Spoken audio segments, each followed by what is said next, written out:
Everyone in the Pokemon TCG says that we're in this bubble that's going to burst. Or are we just in a brand new era? Let's talk about it.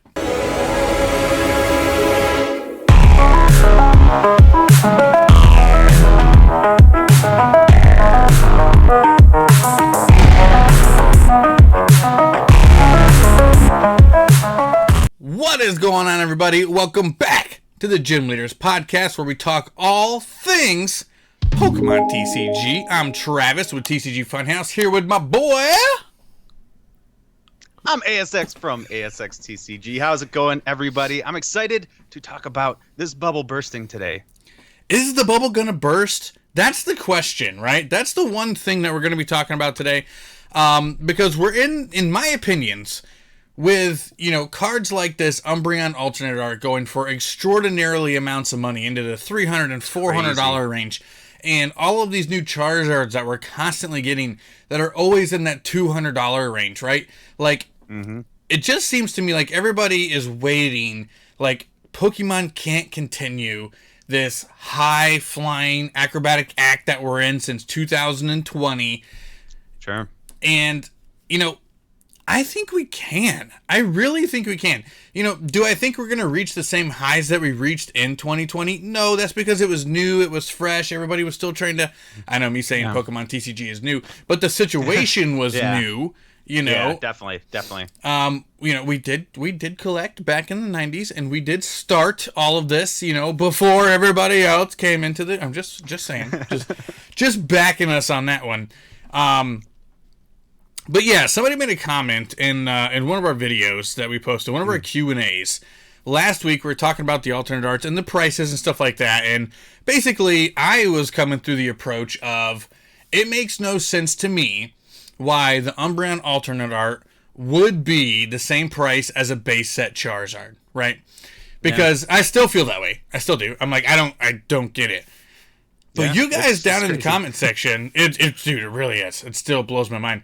But you guys down in the comment section really brought up a ton of valid points that really makes me feel like we're in this brand new era of the Pokemon TCG where these prices are going to continue for things like these alternate art cards and these Rainbow Charizard cards and all of that stuff. And, kind of before we start getting into like the details of conversation, just at a first glance, ASX, are you thinking that we're in this new era, or are we still waiting for this bubble to burst and these prices to come crashing to the floor? Yeah, for sure. No, I definitely think we're in a new era. It's totally different. Way different from, back in 99. But, even if you look back, not that long ago, back into the, mid, 2015, 16, 17, it's totally different from then. I mean, you said it there, kind of 2020, we had a huge influx of people coming into the hobby, super excited about it, buying up all the stock everywhere. And, I think we're kind of at a point where, the supply or the demand is starting to be met, but, the demand is still raging on, and, I think it's just, kind of at a point where we need to start looking at this a little bit differently and thinking about it differently. And I wanted to start right where you actually just mentioned, and that was, Pokemon meeting up with the demand for the Pokemon TCG, right? Because that's what started this whole problem, is that we had this huge influx of demand, and there was not the supply to support that, right? So we ended up with empty shelves and cards going for 2 times as much as they normally should, or even like booster boxes going for $30-$40 more than they normally would. Like, all of these sort of things happened. People came in and started taking advantage of the situation, and then you ended up with scalpers and bad people for the community and all that stuff.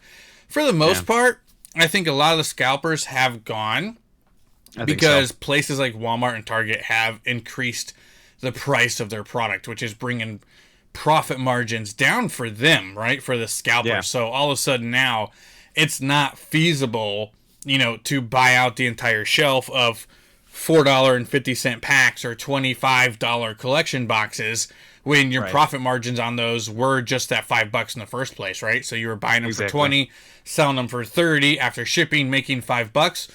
Literally that $5 price tag has changed the way that scalpers are treating the Pokemon TCG, which is why you can still find Bolton boxes and Pikachu V boxes and all those things out on the shelf. And then the other thing to talk about them printing to demand is look at these older sets that are coming back out, right? Like Shining Fates just hit a massive restock at pretty much every Target and Walmart. I was able to find Shining Fates ETBs, Pikachu boxes, those Walmart exclusive boxes. All of that stuff was back on the shelves, which you can expect to continue moving forward, right? Like, we're definitely going to be getting more Evolving Skies, more Brilliant Stars. I wouldn't be surprised if we get a nice another Celebrations reprint at some time later this year, maybe right before the holiday or something like that. We're going to get those sets that, quote-unquote, what Pokemon says, customers want, right? The hot sets that people want to buy. But the one thing that we're noticing, and we talked about this a little bit last time in our last Q&A, that even though we're getting this mass printing for demand, you know what's not happening? Pull rates are not staying consistent. So the Umbreon VMAX alternate art is extraordinarily rare still. Even though thousands and thousands and thousands and thousands of booster packs of Evolving Skies are being ripped, like they just released the Walmart exclusive 3-pack boxes right here that I'm holding up on the screen. These 3-pack boxes.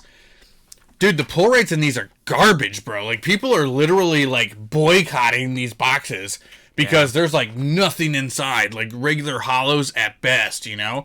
And I've seen, too. We've opened a couple here, and there's been nothing inside. I think there was, like, a Greedent V or whatever, you know, something like that. I don't know. But, yeah, it was not good. So, even though that Pokemon is printing to this massive demand that is right now, the pull rates on these huge cards are still low. Like, you would expect that with all the stuff being opened up, there'd be 100 or 120 of these Umbreons on TCG Player, and there's not. Like, there's like 15, 25. Like, there's not that many available at any given time. So, this mass production of Pokemon cards, I don't think is going to hurt prices at the end of the day like a lot of people do. I do think it might affect sealed product, right? Sealed product is this big, massive, like, thing now, when before it never was. There's people with 30, 40, 50, you know, Celebrations ETBs in a closet, cases of ETBs in a closet, cases of booster boxes for Evolving Skies. They're going to keep shoveling that stuff out. So sealed prices, I do believe, are going to be way of a less investment down the road, even though, you know, usually ROI is still significantly better with them. I think that could be changing with this type of printing style. So what's your rebuttal to that whole spiel that I just vomited all over this microphone? Yeah, I mean, it makes sense what you say. So I don't know if I have much of a rebuttal to that, but you know, it is interesting that we're not seeing at least a little bit better pull rates, right? I mean, it does make the cards more rare, in turn increasing their price and everything. But yeah, it's interesting. Honestly, I wish the pull rates were better. You know, being a PokeTuber and everything, but yeah, those like I mean, we talked about it in our last, I think it was the Q&A.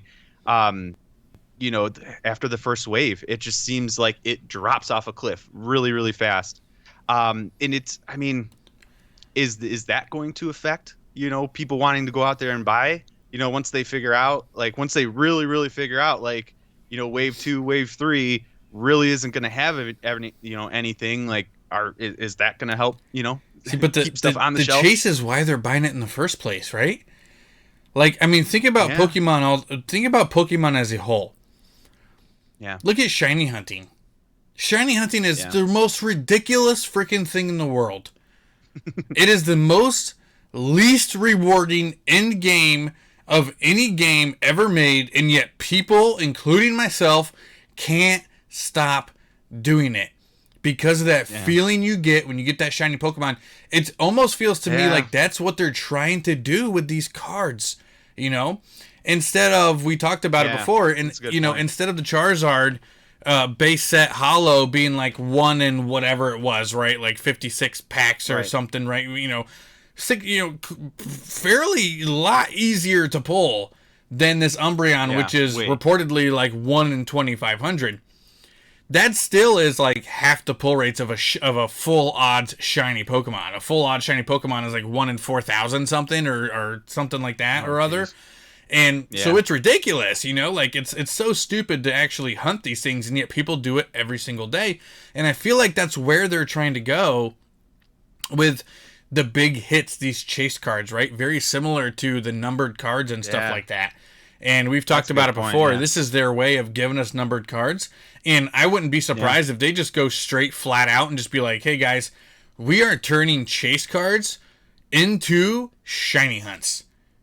Pulling these Man. alternate arts are going to be 1 in 4,500 and whatever, right?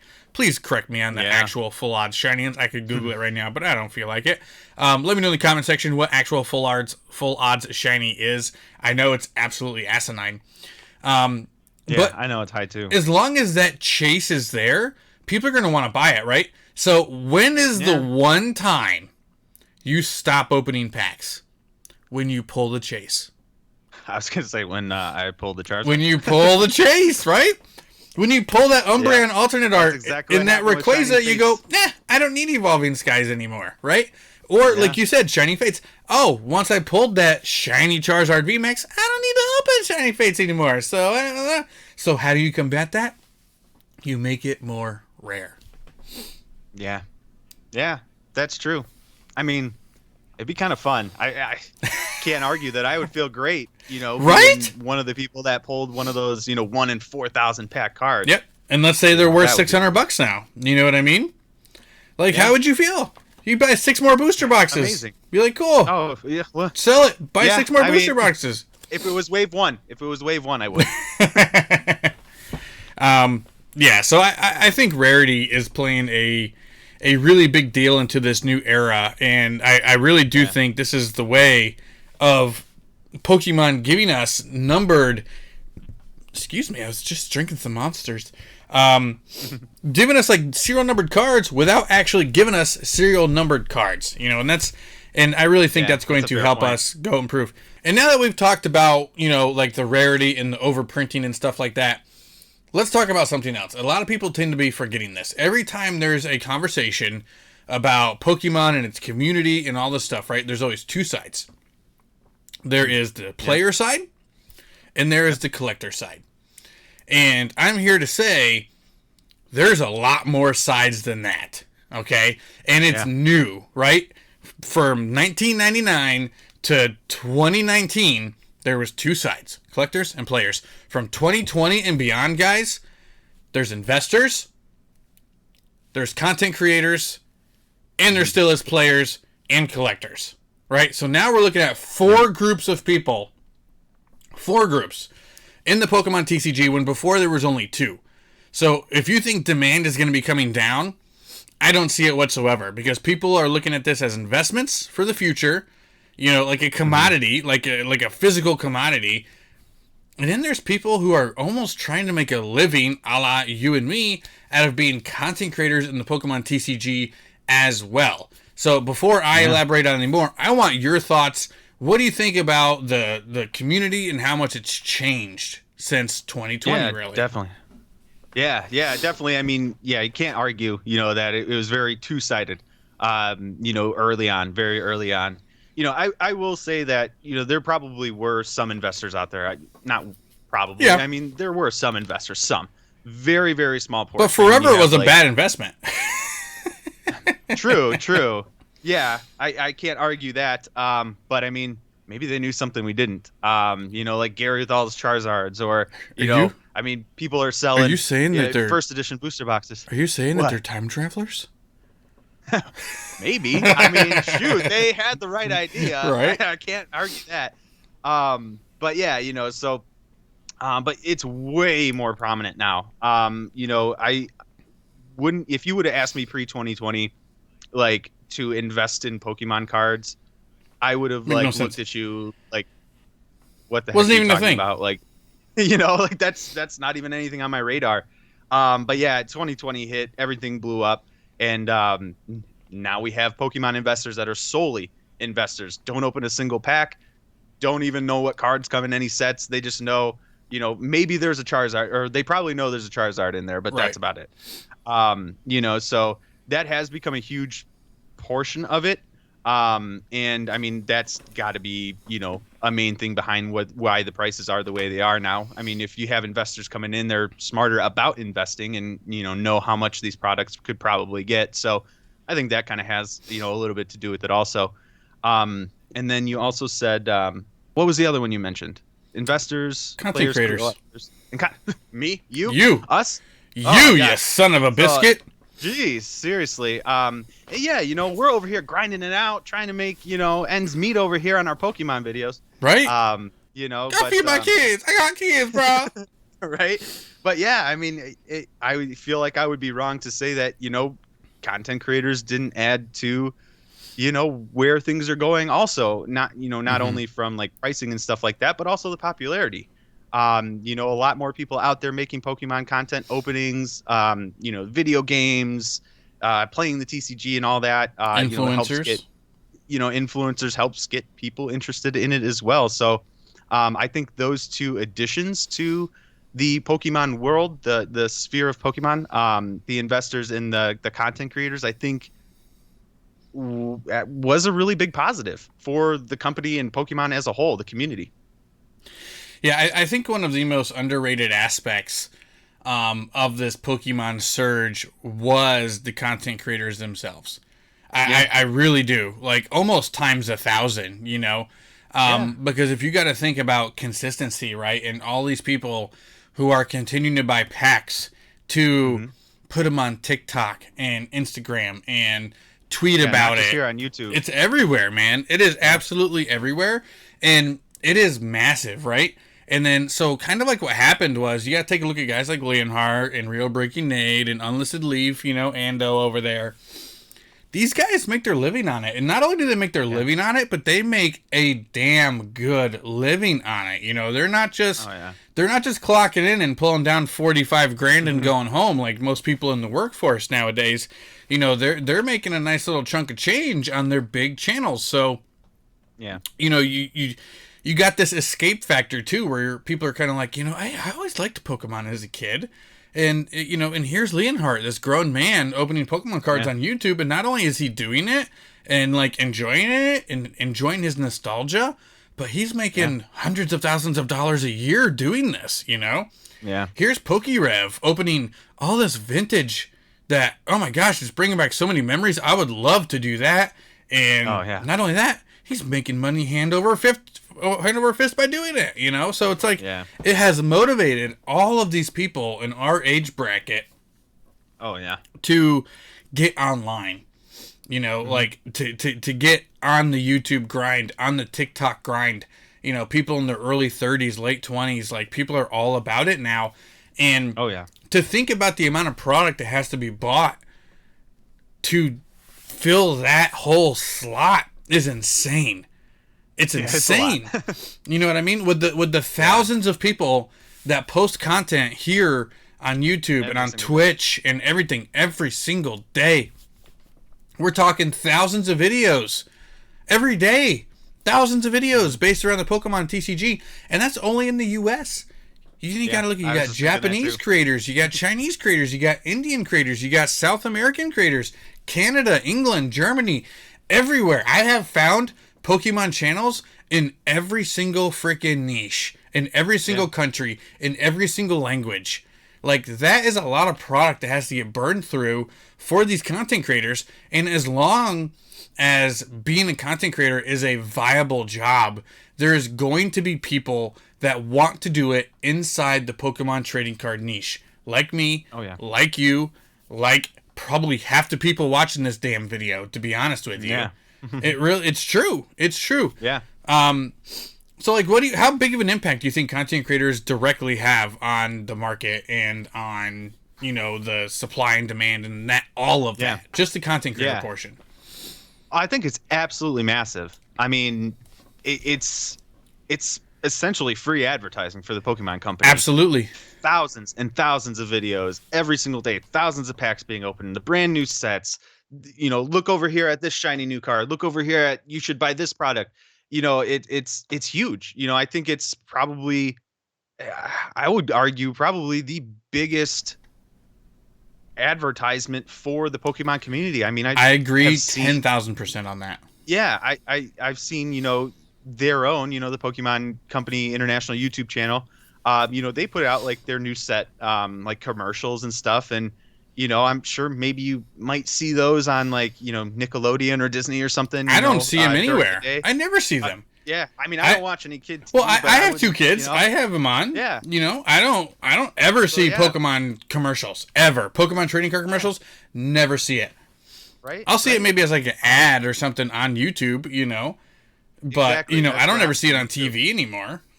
Right. So I mean, yeah, it's huge. I mean, I can't really say anything else. I mean, it's the biggest free advertisement the Pokemon Company can have, and they're going to ride it out. I can't see why they would ever not want these content creators out there doing this kind of stuff. And the more and more content creators come in, the more the merrier, I would say, for them.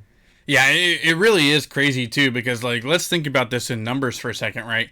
So cable ratings and stuff like that have completely changed, right? This is going to be like a complete sidebar here. But let's take a look at cable ratings for a second. Back in the late 90s and stuff like that, you had, millions and millions and millions of people watching, cable television.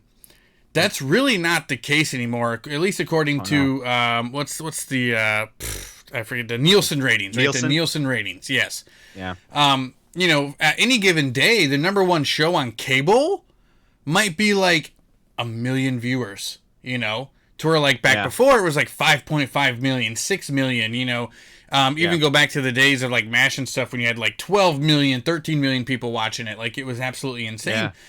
Now on a good 1 hour show, you'll be lucky to hit 1 million viewers, if not 800,000, 900,000, something like that, to be the number one show in your time slot on cable.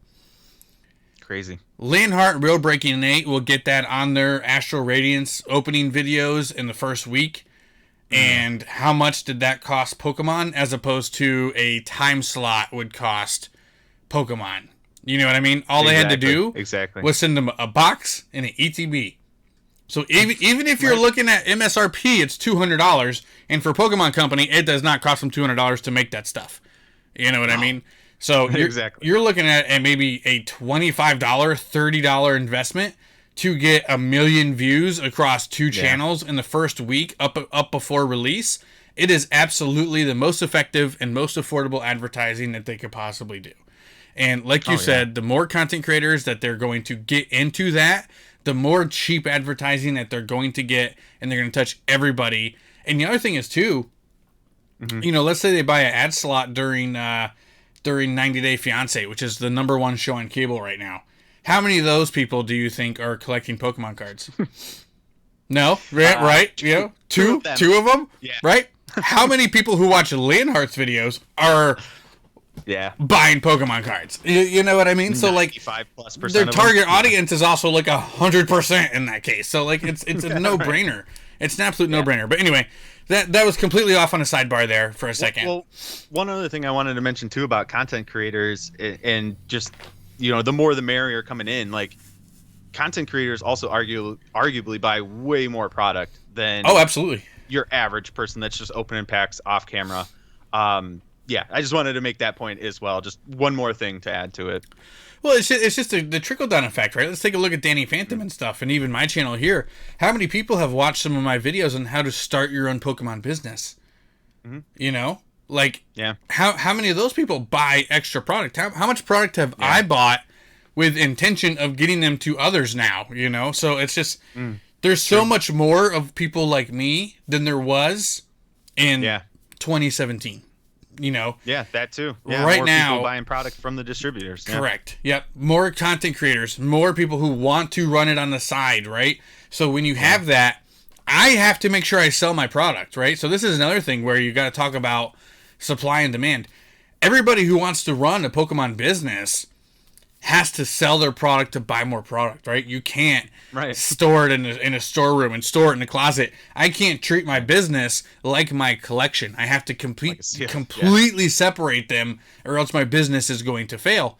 And when you are looking to sell everything off, I need to make sure I sell everything before my next order, right? Because I guarantee you, 95% of the people in my position, they need that money. I need my money to buy my next order. So if I'm not selling through my product, I can't afford my next order, and then my reputation goes down to my distributor, and they don't give me diddly poop on my next one. You know what I mean? So what happens? Stuff gets sold for cheaper. MSRP. Booster boxes are $85, $95, $90. It doesn't matter. Maybe not for Evolving Skies or Brilliant Stars, but let's just look at Chilling Reign, Battle Styles, Fusion Strike, pretty much every other box you can get for like $100 or below right now, with Battle Styles and Fusion being like 85. Like, those are basically $0 profit margins on a booster box sale because people need to sell them. But guess what? Pokemon already sold them to somebody. So they're done. They made their money. They made their money. They're done. So now you got all these people like me who are trying to push all this product at good prices or whatever they can do to get rid of it, increasing supply to the streets, increasing booster packs being opened, increasing more people buying and opening and selling and trading Pokemon cards, right? It's just a trickle-down effect. And with people like Danny Phantom teaching people how to do that, I mean, look at his videos. His how to build Pokemon business videos are at like 100,000 views, 80,000 views. They do really, really well. Yeah. Who would watch that if you're not thinking about it? Exactly. So if there's 80,000 people thinking about starting a Pokemon business, what? What? That's insane. That is absolutely crazy, man. That is absolutely crazy. But now that we talked about content creators a little bit, and then also like the business side of it, let's look at influencers and investors for a second here, right? So, like you mentioned it earlier, and you said it's cool. It's kind of cool to be in the Pokemon TCG now, right? Thanks to guys like Steve Aoki and Logan Paul, and the two big streamers that opened up cards. I don't remember who they are. Ninja's into Pokemon now. Ninja's into Pokemon. Yeah. Like, there's all these people who are into Pokemon now and posting pretty frequently, Pokemon card stuff, whether it's on an Instagram account or Logan Paul wearing it down to his boxing match. Like, it is cool to have Pokemon cards, which it has never been cool. Even when I was in 4th grade collecting Pokemon cards, there was this stigma of, oh, you have Pokemon cards? Loser! From the kids who were 2 or 3 years older than you. Can you imagine Logan Paul walking out with the Charizard around his neck like 10 years ago? Oh my god, absolutely not. Absolutely not, bro. People would have been like, what a clown. What a clown. I mean, they do anyway, but but yeah, I mean, so like, what is your thoughts on the influencer aspect of Pokemon's, Pokemon TCG becoming cool and hip? Yeah. Mainstream. I'm cool. It's hip with me. I'm down for, any of the bigger influencers, anybody that, has the confidence to come out and be like, I love Pokemon enough to be out here doing stuff with the community, doing stuff for the community. I think it's great. The more people that want to come in, I've always said it, the more people, the better here for the Pokemon community. And I think, with those high level influencers, it's just going to help kind of feed the funnel here, kind of bringing people in. And I think I heard recently like Logan Paul is doing like another big event, first edition base set box break. Yep.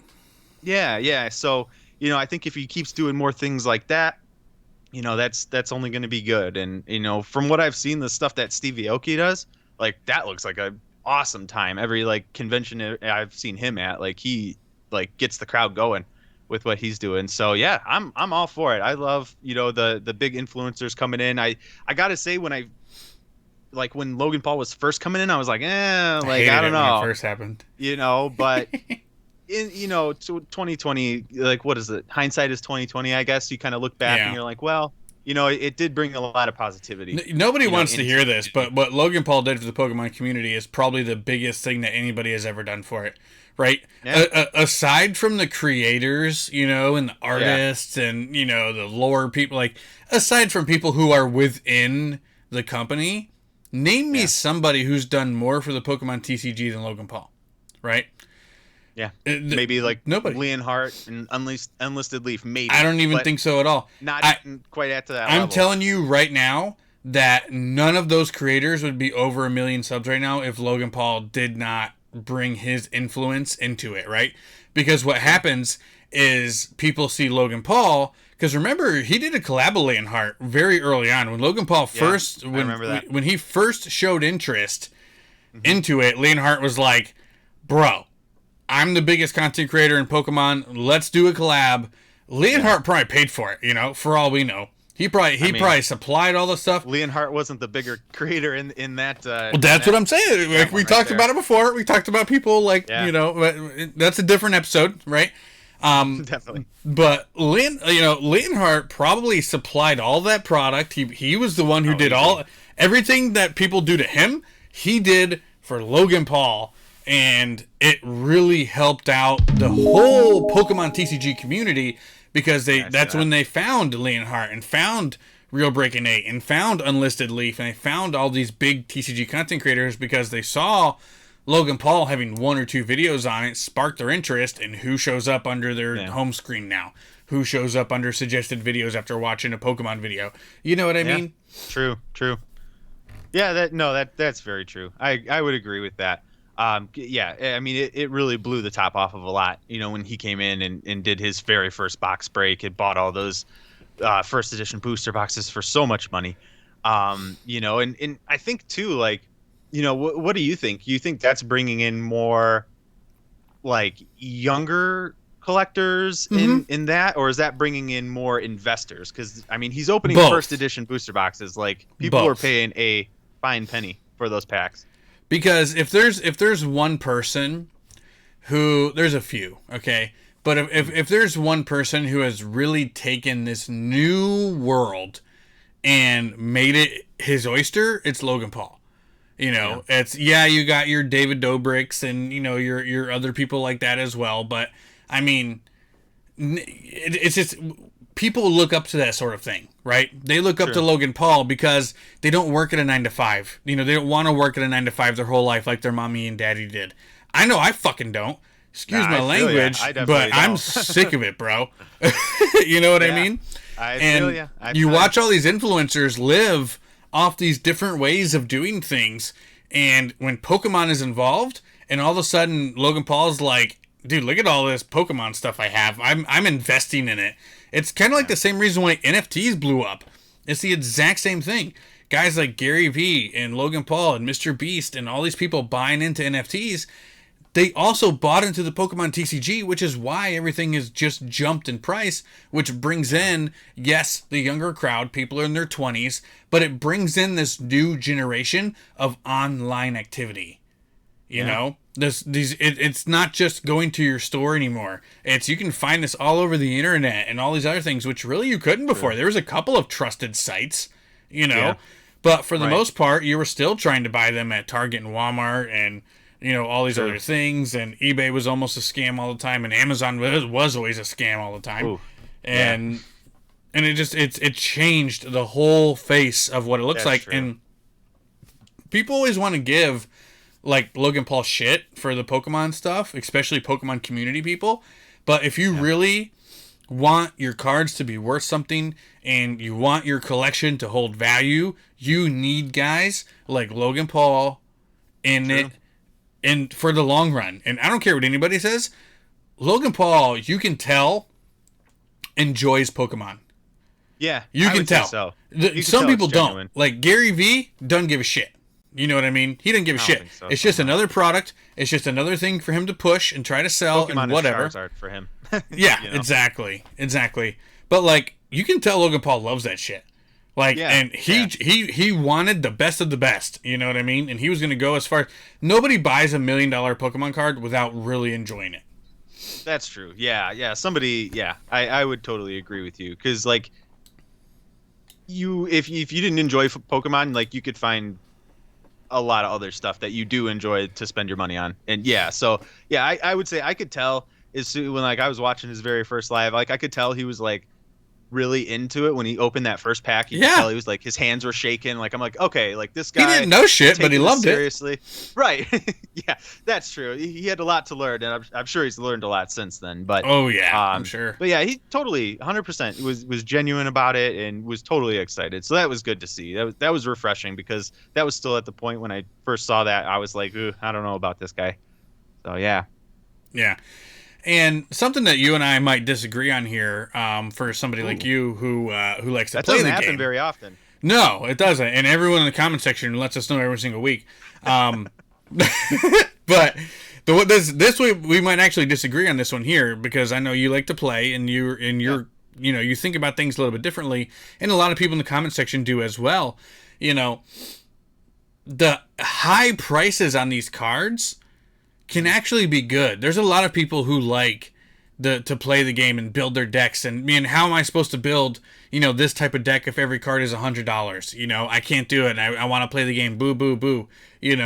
Whatever. But this type of activity is extraordinarily good for everybody, including the Pokemon company themselves.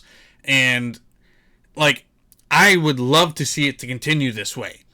It's as long as it's not people completely taking advantage of other people, like the scalpers were in 2020 and 2021, where they were curbing the local area and then trying to resell in the local area on Facebook Marketplace. Like that, right. That stuff was, I hated that stuff, because it was it was literally a picture of it in the Walmart bag, in their car, in the Walmart parking lot. In the parking lot. Come on, guys. For twice the price. Like, that shit pissed me off. Okay. I'm so glad that is over. The majority of that's over. Other than that, this current market is actually a good thing. And a lot of people think that modern cards are going to be so overly printed, they're not going to be worth anything. And I completely disagree with that. And do I think that the Umbreon is going to continue to be $300 to $400? Probably not. It will settle for me in between like $200 and $250, $260 at the end of the day, because we're going to get more Evolving Skies. We're going to get it for a while now. But like, what are your? Do you disagree with Matt? Do you want players to be able to afford every card and build the deck that they want, or do you like this? Hey, this is a $400 card, and I can't buy 4 of those to build my deck. Yeah. That's a tough question, because if you just flat out ask me, yes, I want everybody to be able to have every card, if that was a simple answer, but I think they are. There's a lot of different ways I'm going about this question in my mind. So there's a lot of different ways that they're doing this, I think. And one thing I think they are trying to do to combat that, because I fully understand, like, nobody's going out there and buying 4 Umbreon alternate art VMAXs to put in deck. That's insane. So what I think they're trying to do to help that is with the new Pokemon Go Live. In there, you still have to purchase them with like in-game currency and stuff like that, but you're much easier. It's gonna be much easier to get the exact cards that you want, for your decks. You're gonna be able to build, any kinds of decks you want that way. So I think they are taking a step in the right direction that way. And I think, I don't necessarily think it's a bad thing that we have some of these super high priced cards that also happen to be super viable, because what I think that also does is kind of forces people to think outside the box and create different decks, and create decks to counter that deck, which then those become popular. And I think I think it helps creativity, honestly. I know that I've been, when I more recently started actually physically building decks, like, I don't have all the craziest cards, let alone 4 of them or 3 of them, copies of them to put in a deck. So I had to get really, really creative with some of the decks that I was making. And there was a lot of fun, help, kind of teach me how to build decks a little bit better too, because I was thinking outside of the box. So, I don't necessarily think it's a bad thing that the prices are going up. I do wish everybody could have every single card, but like I said, man, I think I was trying to get you. I was trying to get you to argue with me and all this. You're just like, I once again, man, I just, I'm just trying to paint the full picture. How I see it. I don't think it's a bad thing, because I think they are doing things to kind of mitigate that, and I think Yeah, I really do think that the game is honestly is getting more popular. I hear and see more people Yeah. talking about it, playing it, more and more. And I really do think once they get the new PTCGL, the Pokemon Trading So Card Game let me Live ask you going, this though. Let it's me going to ask be you this good. though. Are you Yeah, only hearing more about it now because you're in it now? To where like in 2016 and 17 you really weren't in it, so obviously you're not going to hear about it, right? sure, It sure. goes back to the old YouTube algorithm, right? They're not going to show you videos you don't want to watch.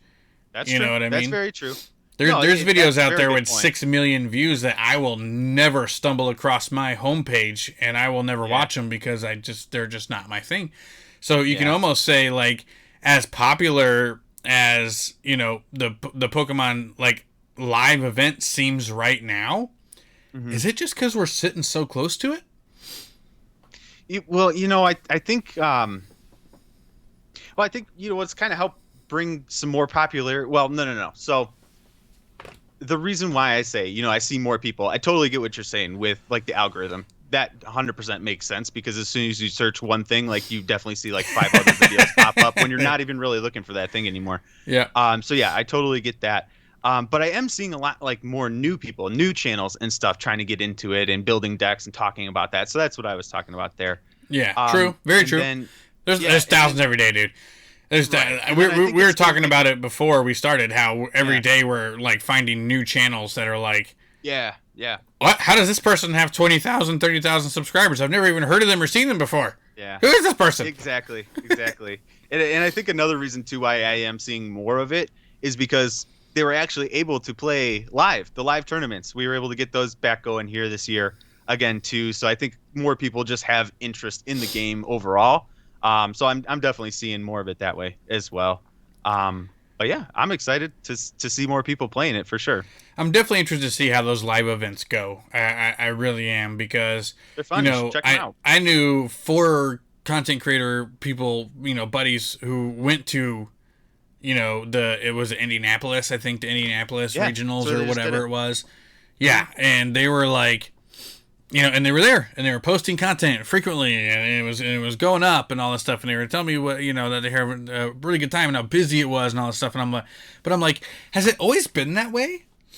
Like, have they always been this poppin' Yeah. and we just don't know because there's not 40 content creators posting about it constantly, going back to that free marketing thing? True. You know what I mean? True. It's Yeah, yeah. so Very good strange. question. Honestly, I wish I could answer that, but yeah, But that's I what I wasn't mean really exactly. watching before 2020. That's exactly what I mean. How we're in this new era.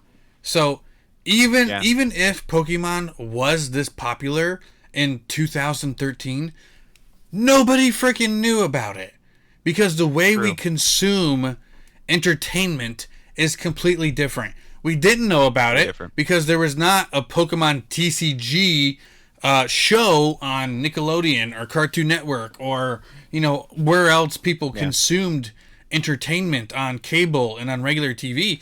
But now that more and more and more people are quote unquote like what unplugging they're calling it or something, right? Like cutting the cable. Going unplugged. Yeah. Yeah, cutting the And cable, yeah. which brings us to YouTube and more people are watching Twitch every single day. Every single day people are watching more Twitch than the day before.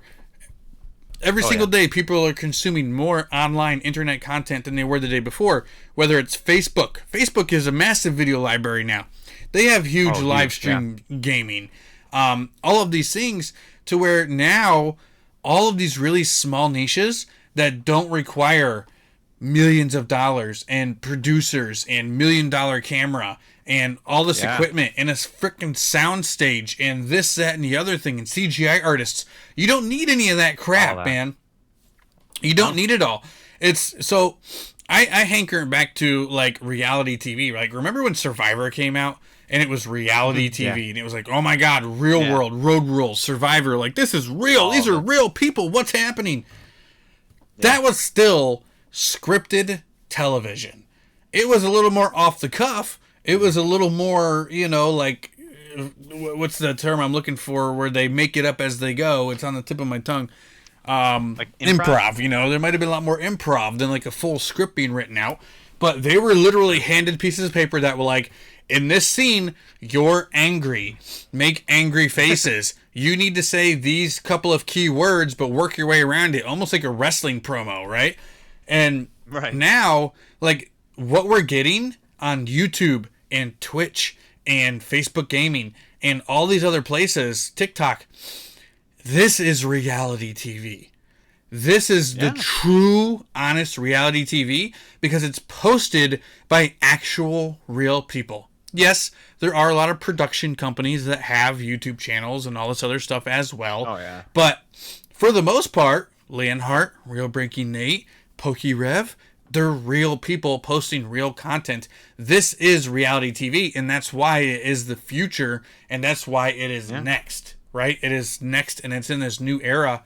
And the Pokemon TCG has really found themselves in this new era, finally, in 2020, where they can make huge strides and they can make huge growth numbers by being one of the more popular reality TV things out there right now, right? Because on top of that, it's gambling, right? Pokemon is gambling. Opening Pokemon cards is gambling.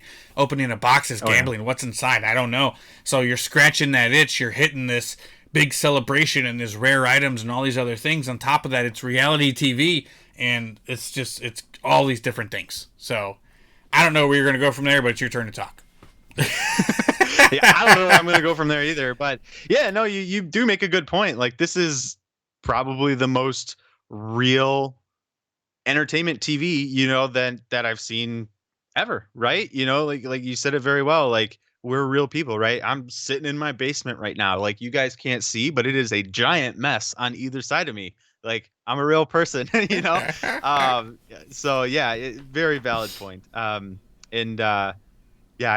right. I don't know where else to go from there. But I think I guess I'll just end it with, content creation for the Pokemon community has been huge, is huge, and will continue to be huge. I agree. I really think, people actually talk a lot of crap about it. Like, I see comments all the time, not just on like my videos or your videos, or like I see them on Leonhardt's videos and PokeRev's videos of them, basically like almost like belittling content creators for creating like this spike in pricing and the spike in demand, and I can't find Pokemon cards because of content creators and blah blah blah.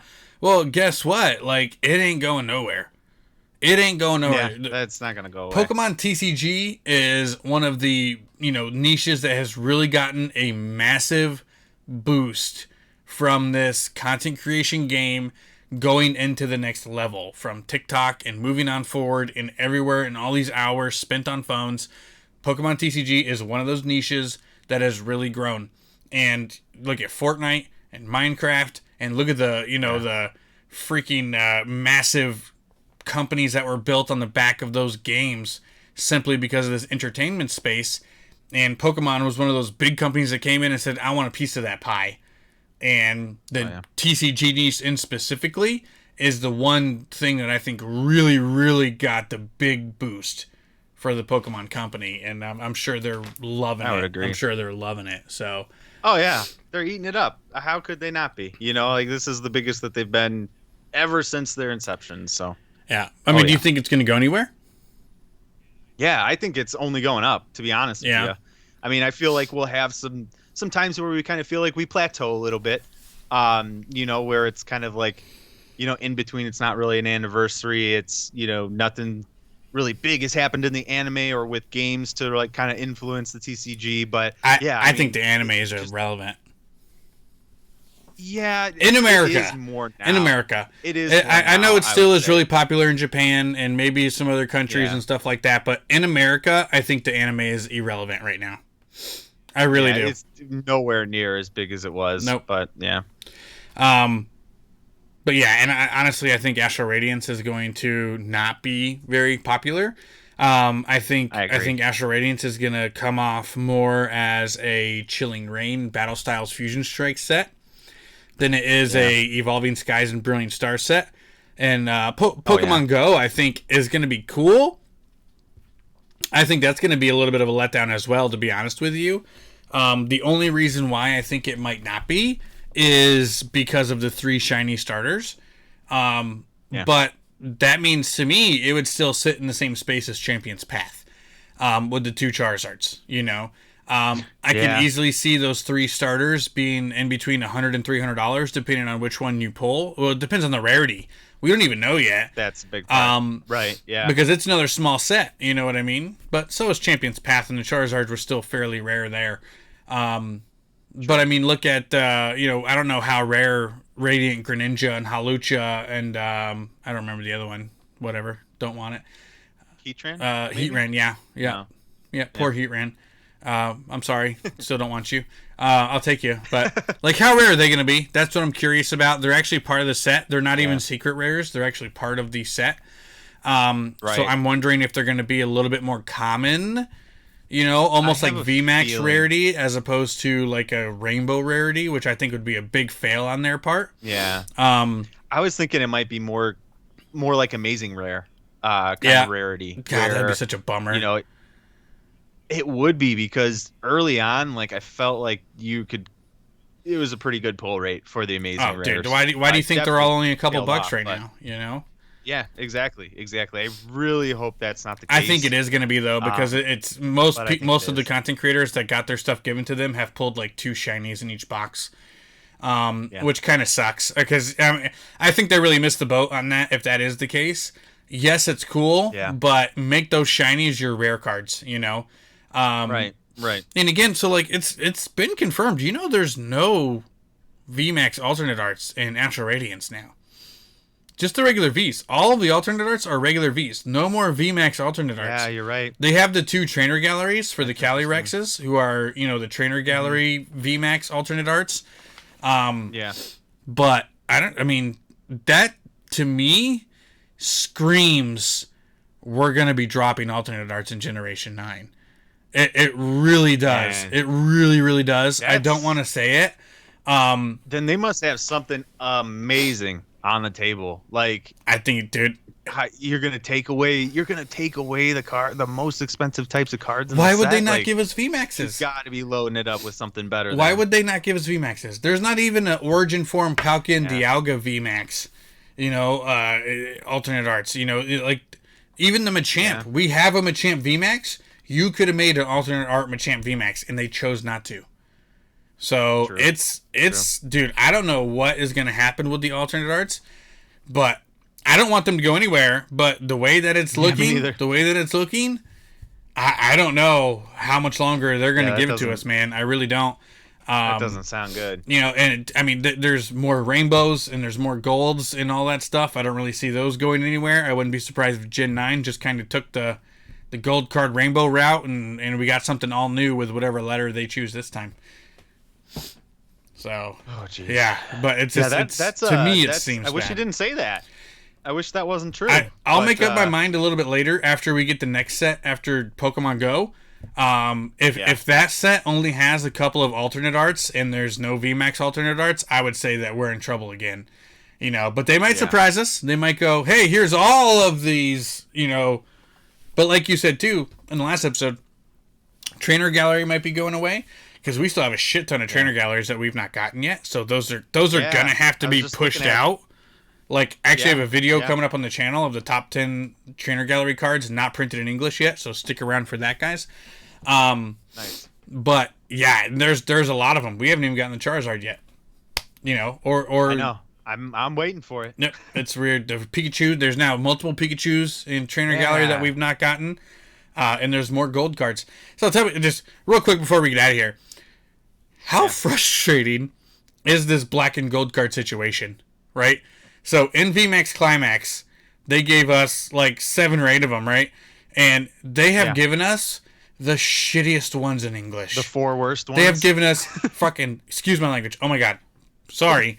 They've given us Calyrex and freaking Urshifu black and gold cards. And then you know who they have not given us? I don't know. Rayquaza, Pikachu, Mew. Are you freaking kidding me, Pokemon Company? Like, are you freaking kidding me, man? That is so unacceptable. Like those are just going to be, they're going to release them 2 by 2 in all the next sets throughout the rest of the year. And like, it's going to What if we never get them? Mew and Pikachu. I mean, look at the gold cards. Look at the gold cards from Tag All-Stars. We finally got the Pikachu Zekrom tag team and the Reshiram and Charizard tag team inside promo boxes. Promos, So yeah. unless they're going to give us the Mew, Rayquaza, Pikachu, and promo boxes, or they're going to put them in like one subset. Maybe they put all three of them in like the holiday set that's coming up. Something like that, because I don't think they're going to be in the Pokemon Go set. They might be, but I don't think so. Yeah, I don't think so. Those would be the only ways I see them coming. Because at this point, I mean, I don't know. But that's my thought. That's my thought. Which we pulled that Pikachu in the last week's stream. It's a good-looking card, man. Look at that beauty right there. It's a good card. Let's see if I can... yeah. I like it. Beauty. But yeah, guys, if you're new to the channel here, drop a sub, smash the like button on the video. It really helps grow the channel. Really much appreciated. If you're listening on audio platforms, please give us a 5-star review, drop a follow, maybe share it with your friends, something like that.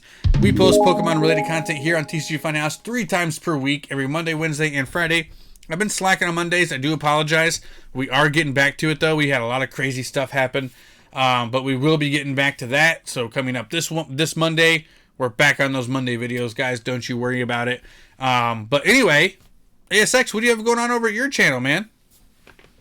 Yeah, I am. I know I keep saying this, but it's coming more into fruition as I get the product. But I am going to be doing a box break at the end of the month.